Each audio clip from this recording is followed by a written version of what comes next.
Hey there. If you're over 40 and every time that you start working out, something hurts, something flares up, maybe you get some niggles, some aches, or some pains, and it just stops you in your tracks, or maybe you get an injury that you've had that flares up and just keeps beating you down, then this video is for you. Look, you're probably juggling a lot at the moment with your family life, with your work life, with your kids at home. The last thing that you need is another injury from a program that wasn't built for you. And yet, do you know what? You want to feel strong again. You want more energy. You want better movement, and you want the confidence in your body to be able to have that. And you deserve it. Because I've worked with hundreds of men and women like you who are over 40. And I can tell you that the missing piece in most programs is what I call progressive overload. And we need to do it right. So, progressive overload is really just a fancy term for just increasing the demand that we place on our body so that we can gradually increase, progress, evolve our training approach and adapt to that stimulus without pushing it over the edge, without ending up broken, beat up, or trashed and not being able to then train again, losing confidence, etc. So it's ultimately how we build strength. It's how we improve our bone density. It's how we build muscle, and it's how we stay capable and functional and able into our later years in life. It doesn't mean that lifting weights every week has to be training until you're sore for days. It doesn't mean that you have to push, push, push, but it does mean that you do have to nudge the envelope just a little bit more than you did last time. So the reason why it matters after you're 40, 50, and 60 is because really, here's the deal.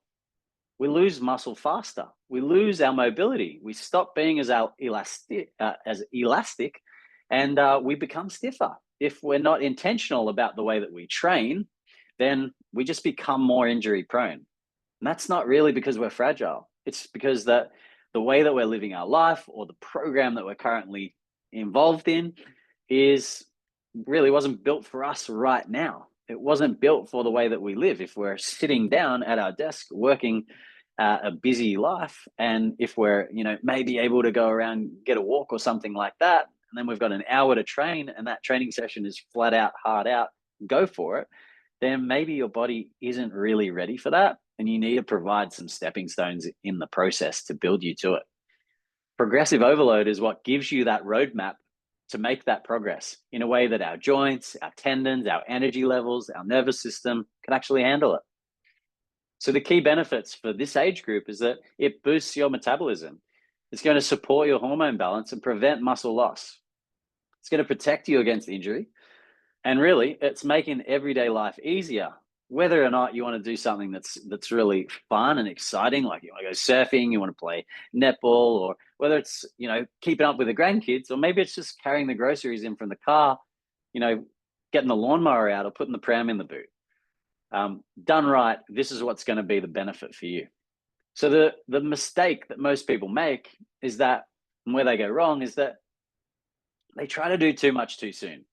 So whether or not you haven't been to the gym in ages and you start like all of a sudden just using the program that you used to do when you were 25 years old, or whether or not you haven't been to the gym ever and you start training in the gym in a way that is just beyond the level that you're at right now.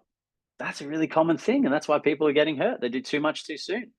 Or maybe they get a program and they start looking at old mate over there or over there and thinking, well, they're going harder than I am. I should be doing that weight. And really, you're going too hard too soon. Just hold up. Another way people go wrong is that they copy the workouts from 25-year-olds on YouTube that, basically they don't probably have a plan anyway. They're young, they're adapting, whatever they give it, the body just thrives on it. And, they're still trying to figure it out for themselves too. Maybe you're on a chat GPT and you're trying to plug something in that's perfect for you. It's not going to work. All right. It might give you some sort of framework, but is that framework actually for you and where you're at? Probably not. Number 3 is that they repeat the same workout with really no intention over and over and over and over again. So not only is the workout program the same, but the exercises within the program are the same. And the intention behind the exercises, if there is an intention, is the same. And that's creating a very specific result. And we need to make sure that that very specific result that program is creating is the very specific result that you need. So we want to have a quality of intention that works for you. We want to do the exercises in a way that serves you. And we want the overall program to actually serve you the best way we can, so that the effort that you're putting in is actually going to lead to the results that you want. Another mistake that people make is they don't respect their body and where it's at right now. That's really when the problems start. So like I said about that person that's in the gym doing the thing, looking at so-and-so over there, and then trying to do what they're doing, that's not doing what you should be doing. So we need to understand where we're at right now. And sometimes we actually need to be tapped on the shoulder and told that this is the level that you're at right now. This is what your body can take. This is what your body can handle, and you need to stick there. That doesn't mean that you don't get better. It just means that you start here and then you build step by step by step. You don't jump 2 steps or 5 steps. So progressive overload isn't a go hard or go home approach. It's build the foundation, layer the strength, take one rung on the ladder at a time. So the way we use it the right way is, and really progressive overload safely, is we use simple options. So let's say that you're doing squats, 10 squats, just your body weight. We can add a 5 kilo plate and do those exact same 10 squats in the exact same way, and we've made it slightly harder. Another option that we have is we can increase the sets or reps. So instead of just doing 10 repetitions once, we could do 10 repetitions twice, which we call 2 sets. Instead of doing 2 sets, we could do 3 sets of 10, or we could start increasing the 10 to 12. That's another way that we could do it.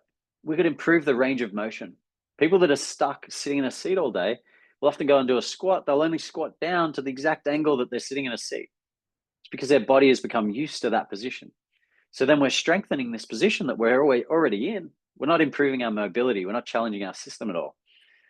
And that's where we end up with imbalances. So by improving the range of motion, maybe squatting a little bit deeper and looking for the challenges that come with that, we can increase the demand that we place on the body. We can increase the adaptation that our body has. Option number 4 is we slow things down. Those 10 squats, bodyweight squats, maybe we're doing them in 30 seconds. We could slow them down, constantly remaining under tension, not just standing at the top and resting in between, but doing those 10 in constant motion. But instead of taking 30 seconds, we're going to take 60 seconds. We're going to slow it down twice as slow. And we're going to get twice the amount of tension. We're going to double the length of work, and we're going to adapt to that stimulus. We could also add a pause. We could add a balance challenge. Look, we could do things on 1 leg, on 2 legs. We can, we can change the angles, and we can really just create a system and a strategy that suits you the way that you need it to be. But we don't want to get stuck just doing the same thing. So with this model, we also need to track our progress. So my favorite thing is to set, track, and treasure. And that's going to be one of the things in my upcoming webinar. But we want to set a clear goal of where we're at. We want to track our progress or track our results, and we want to treasure the outcomes. We want to actually, value what we've done, so that we can see that this hard effort that we're putting in is actually getting rewarded. We're actually going somewhere with it, because if we're not, something needs to change. And these are just some of the ways that we can change those parameters within a program. All right, the reason why this works and why you're going to feel better is because when you train this way, the body actually responds without the constant frustration. It's not as inflamed, it's not as upset, you're not getting the same aches and pains, it's not resisting the work you're doing, it's actually enjoying the program that you've done for it, it's adapting to it, and then you're coming back able to do more. So you're not just doing more because you're pushing harder, you're doing more because you're actually capable of doing more. So you feel like it's a cop-out if you do less, because it's only taking the exact same amount of effort as last week, except you're able to do more. So when you train this way, not only do you feel better, but you actually feel more confident and you make progress. You start feeling like your younger self again. And that's not because you're literally turning back the clock and getting younger. It's just because you've actually aged faster. You've become stiffer. You've got aches and pains. You wake up, you feel 60, or you wake up and you feel 80. And it's because it's getting harder to put your jocks on. It's getting harder to put your socks on. You're not able to move the way that you used to move. But when you apply the appropriate approach for you, start feeling younger again. This is how you build real confidence in your body. So if this resonates with you and you're ready to stop guessing with your training and actually follow an approach that works, then I'm running a free masterclass, and I'd love you to come along to it, because it's exactly on this topic. It's strength and mobility for over 40, 50, and 60-year-olds. And progressive overload, this topic, is just one of the 5 pillars of strength and mobility training that I'm going to be discussing and diving deeply into over the hour masterclass. So it's totally free, and it's designed specifically for people like you who are busy and driven and hardworking and ready to take back control of your health. So give me a hell yeah, give me a yes, please. Give me some enthusiasm and excitement that you want to be part of the class, because spots are limited and I'm being very selective on who I have in this class. Honestly, you don't need to be fit to get started. You don't need to have a level of experience. You just need to have the right plan for you to be right here, to know where you're at right now, and someone who gets it that can then take you on a little journey bit by bit. Hit me with some enthusiasm and let's start getting you the education and the outcomes that you need to make awesome change and enjoy your younger self again.